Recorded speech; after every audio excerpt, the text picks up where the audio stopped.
Louvado seja Deus pela ressurreição de Jesus Cristo. Neste momento, nós iremos fazer a reflexão da palavra do Senhor a respeito da ressurreição de Jesus. Texto esse que nós encontramos em Mateus, capítulo 28, de 1 a 10, em Marcos 16, de 1 a 8, em Lucas, capítulo 24, versos de 1 a 12, e em João, capítulo 20, verso de 1 a 10. Eu vou ler os 4 textos para que cada um possa observar a forma como cada um dos evangelhos expressa a ressurreição de Jesus. Em Mateus 28, nos diz o texto: no findar do sábado, ao entrar o primeiro dia da semana, Maria Madalena e a outra Maria foram ver o sepulcro, e eis que houve um grande terremoto, porque um anjo do Senhor desceu do céu, chegou-se, removeu a pedra e assentou-se sobre ela. O seu aspecto era como um relâmpago, e a sua veste alva como a neve. E os guardas tremeram, espavoridos, e ficaram como se estivessem mortos. Mas o anjo, dirigindo-se às mulheres, disse: não temais, porque sei que buscais Jesus, que foi crucificado. Ele não está aqui, ressuscitou, como tinha dito. Vinde ver onde ele jazia. E depois, depressa, dizei aos seus discípulos que ele ressuscitou dos mortos e vai adiante de vós para a Galiléia. Ali o vereis. É como vos digo. E, retirando-se elas apressadamente do sepulcro, tomadas de medo e grande alegria, correram a anunciá-lo aos discípulos. E eis que Jesus veio ao encontro delas e disse: salve! E elas, aproximando-se, abraçaram-lhe os pés e o adoraram. Então Jesus lhes disse: não temais, ide avisar meus irmãos que se dirijam a Galiléia e lá me verão. Esse foi o texto lido em Mateus. Marcos descreve a ressurreição de Jesus da seguinte forma: depois que terminou o sábado, Maria Madalena, Salomé e Maria, a mãe de Tiago, compraram perfumes para perfumar o corpo de Jesus. No domingo, bem cedo, ao nascer do sol, elas foram ao túmulo. No caminho, perguntavam umas às outras: quem vai tirar para nós a pedra que fecha a entrada do túmulo? Elas diziam isso porque a pedra era muito grande. Mas quando olharam, viram que ela já havia sido retirada. Então elas entraram no túmulo e viram um moço vestido de branco, sentado no lado direito.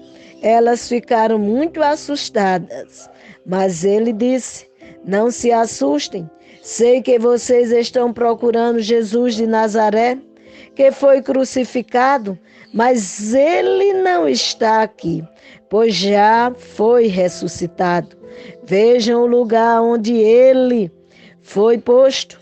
Agora vão e deem este recado a Pedro e aos outros discípulos. Ele vai adiante de vocês para a Galiléia. Lá vocês vão vê-lo, como ele mesmo disse. Então elas saíram e fugiram do túmulo, apavoradas e tremendo, e não contaram nada a ninguém, porque estavam com muito medo. Esta foi a leitura na linguagem de Marcos, evangelista. Na leitura do evangelista Lucas, ele apresenta a ressurreição de Jesus da seguinte maneira. Mas, no primeiro dia da semana, alta madrugada, as mulheres foram ao túmulo, levando os óleos aromáticos que haviam preparado. Encontraram a pedra removida do túmulo, mas ao entrar não acharam o corpo do Senhor Jesus. Aconteceu que, perplexos a esse respeito, apareceram-lhe 2 homens com roupas resplandecentes. Estando elas com muito medo e baixando os olhos para o chão, eles disseram: por que vocês estão procurando entre os mortos aquele que vive? Ele não está aqui, mas ressuscitou. Lembrem-se do que ele falou para vocês, estando ainda na Galileia. É necessário que o Filho do Homem seja entregue nas mãos de pecadores, seja crucificado e ressuscite no terceiro dia. Então elas se lembraram das palavras de Jesus e, voltando do túmulo, anunciaram todas estas coisas aos 11 e a todos os outros que estavam com eles. Essas mulheres eram Maria Madalena, Joana e Maria, mãe de Tiago. Também as demais que estavam com elas confirmaram estas coisas aos apóstolos. Mas para eles tais palavras pareciam um delírio. Eles não acreditaram no que as mulheres diziam. Pedro, porém, levantando-se, correu ao túmulo e, abaixando-se, viu somente os lençóis de linho e nada mais. E retirou-se para casa, admirado com o que tinha acontecido. Esta versão é a leitura feita pelo evangelista Lucas. Já o apóstolo João descreve a ressurreição de Jesus da seguinte forma. No primeiro dia da semana, Maria Madalena foi ao sepulcro de madrugada, sendo ainda escuro, e viu que a pedra estava revolvida. Então correu e foi ter com Simão Pedro e com o outro discípulo, a quem Jesus amava. E disse-lhes: tiraram do sepulcro o Senhor e não sabemos onde o puseram. Saiu, pois, Pedro e o outro discípulo e foram ao sepulcro. Ambos corriam juntos, mas o outro discípulo correu mais depressa do que Pedro e chegou primeiro ao sepulcro. E, abaixando-se, viu os lençóis de linho, todavia não entrou. Então Simão Pedro, seguindo, chegou e entrou no sepulcro. Ele também viu os lençóis e o lenço que estivera sobre a cabeça de Jesus, e que não estava com os lençóis, mas deixado num lugar à parte. Então entrou também o outro discípulo que chegara primeiro ao sepulcro e viu e creu, pois ainda não tinham compreendido a Escritura, que era necessário ressuscitar ele dentre os mortos. E voltaram os discípulos outra vez para casa. Fiz a leitura do texto a respeito da ressurreição de Jesus nos 4 evangelhos, ou seja, em Mateus, capítulo 28, versículos de 1 a 10. Fiz a leitura em Marcos, capítulo 16, versos de 1 a 8. Fiz a leitura em Lucas, capítulo 24, versos de 1 a 12. E, por último, em João, capítulo 20, versos de 1 a 10. Na Bíblia de Estudo Conselheira, descreve um comentário, a qual vou também deixar para os amados. Alta madrugada, as mulheres foram ao túmulo, Cada dia inicia com o movimento do sol que, rompendo a densa madrugada, se levanta, trazendo salvação nas suas asas, conforme profetizou Malaquias no capítulo 4, verso 2. O luto mobiliza as reservas emocionais da pessoa. O chorar é extremamente benéfico. Por isso se diz que é como lavar a alma. Já cantará o salmista: o choro pode durar a noite, mas a alegria vem pela manhã. Salmo 30, verso 5. Ou seja, existe um tempo que podemos denominar como São João da Cruz, de a noite escura da alma. É o tempo onde cessaram as possibilidades e o caos se impõe. Muitas vezes é assim que se sente os que estão passando por um luto. Confusão, sentimentos como angústia, raiva, medo e desamparo vão se alternando e tomam de assalto os pensamentos. A certeza se vai e fica a insegurança. A dor da perda pode resultar em comportamentos agressivos, destrutivos, atividade ou exagerada, ou ao contrário, em letargia, inércia, sono, desânimo. Ainda destacando o texto, as mulheres ficaram perplexas. As mulheres fiéis discípulas também rompem a madrugada e aparentemente buscam elaborar a perda do amigo e mestre por meio de rituais fúnebres. Com perfumes, ungüentos e especiarias, elas se movimentam em direção à sepultura. Jesus, o sol da justiça, havia se levantado das trevas da morte. Lucas enfatiza que o corpo não estava lá, contudo, ressuscitar não faz parte do repertório vivencial do ser humano. O conhecimento teórico é diferente da experiência de vida. Assim, elas não se lembram do que Jesus havia predito sobre sua morte e ressurreição. Veja que Jesus havia falado que ia morrer, mas que ia ressuscitar. E isso lhe acontece para a glória de Deus, para a exaltação do nome do Senhor Jesus, porque Ele é soberano sobre todas as coisas. Em se tratando, por exemplo, de a biologia da ressurreição e a busca da morte, podemos dizer biologia da ressurreição é uma expressão criada para significar as transformações de vida que acontece já nessa dimensão, operada pelo mesmo poder que ressuscitou Jesus dos mortos. Na nossa biologia temos inscrito o duplo movimento da vida, morrer e ressuscitar, como nos mostra a natureza em suas diferentes estações.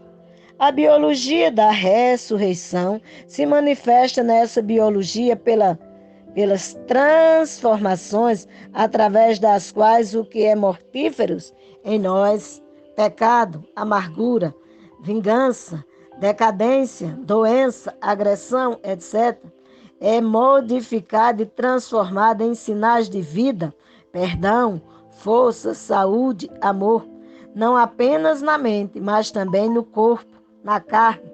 A vivência de fé transforma o pulsar do coração, o ritmo da respiração, as conexões do cérebro, a cadência do passo.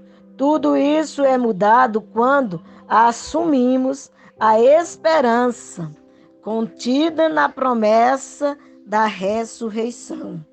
Paulo escreve que Deus nos amou em Jesus Cristo enquanto ainda éramos pecadores. Romanos 5,8, isto é, Deus reverteu o gesto cruel do pecado em um movimento de vida, desarmando o impulso negativo e encaminhando para a criatividade. Desta forma, retirou o acontecimento do domínio da morte, que nos faz repetir os gestos de vingança e agressão, e o elevou para o domínio da vida, onde triunfa o amor, a criatividade e a fecundidade. A crença na ressurreição reorganiza a biologia e inscreve nela a dimensão eterna, possibilitando já aqui a ressurreição do amor e dos relacionamentos. A dinâmica da cruz-ressurreição conquista uma liberdade para todos os âmbitos do ser.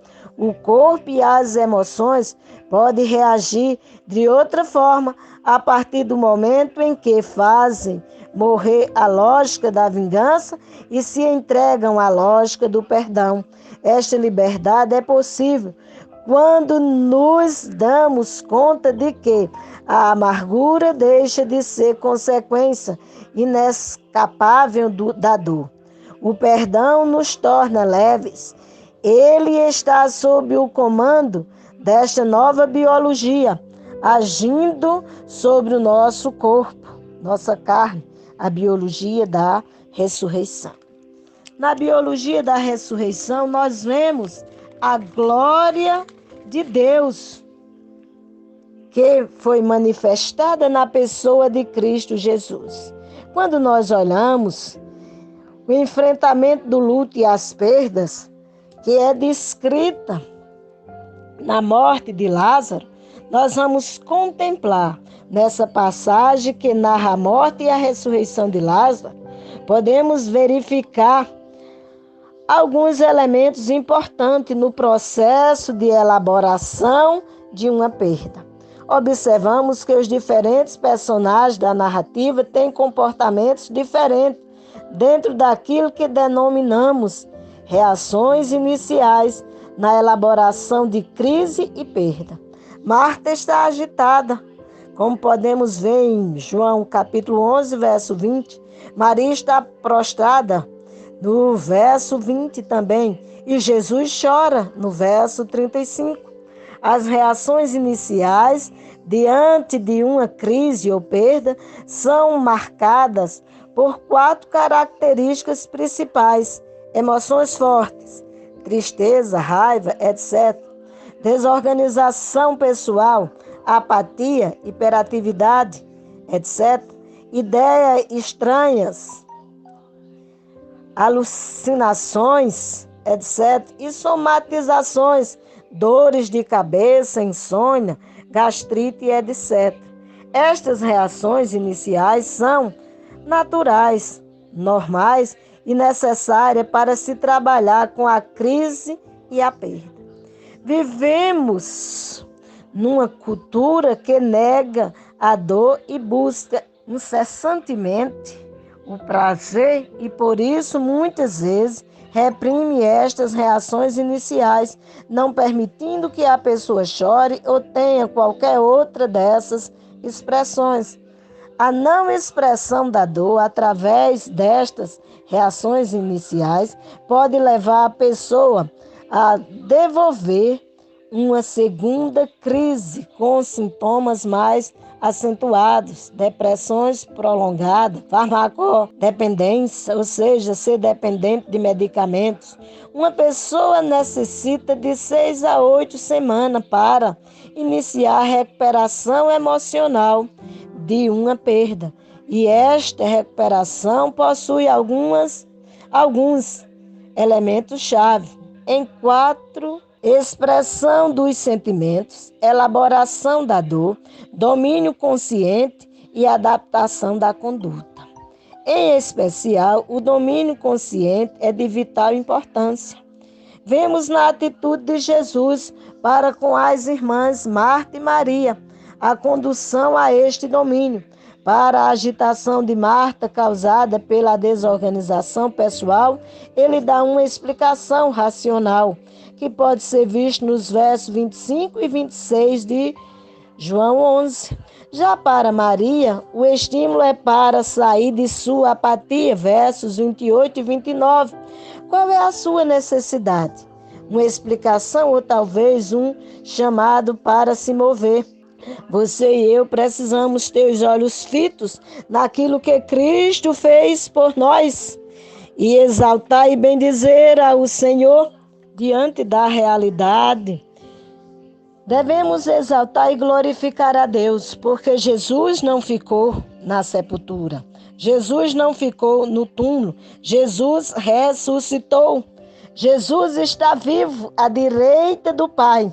E quando você crê nessa ação gloriosa, você crê em uma nova oportunidade que o Senhor te dá em nossa vida. É também no aconselhamento cristão que nós encontramos refúgio para os momentos de perda, para os momentos difíceis, para os momentos em que nós não nos encontramos como deveríamos nos encontrar, em inteira comunhão com Deus e inteira comunhão com o próximo. Por isso nós devemos nos lembrar que aquele que diz, eis que faço novas todas as coisas, como está em Apocalipse 21, verso 5, não estava ausente quando a crise chegou. Cada crise pode ser superada pelo efeito da biologia da ressurreição na nossa vida. A ressurreição é algo sublime, é algo que vai além da nossa compreensão. No aconselhamento, podemos ajudar a pessoa a expressar sua dor e juntos levá-la ao trono da graça, onde obtemos a ajuda de Deus, conforme Hebreus 4,16. Aqui em João 12, vemos claramente como a certeza da ressurreição que ficou fortalecida com Jesus ressuscitando Lázaro. Lázaro estava morto, foi ressuscitado. Ele mostra a importância da ressurreição. E hoje nós celebramos a ressurreição de Cristo, aquele que nos dá vida e vida em abundância, pois ele diz: o ladrão veio matar, roubar e destruir.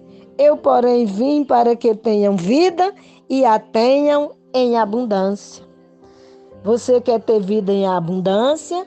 Creia na ação gloriosa que foi realizada por Cristo Jesus lá na cruz e que não foi detida com a morte, porque ao terceiro dia ele ressuscitou e está à destra do Pai, intercedendo por todo aquele que nele crê. Creia no Senhor Jesus e tenha vida, você e toda a sua casa. Em Cristo Jesus, o Senhor. Amém.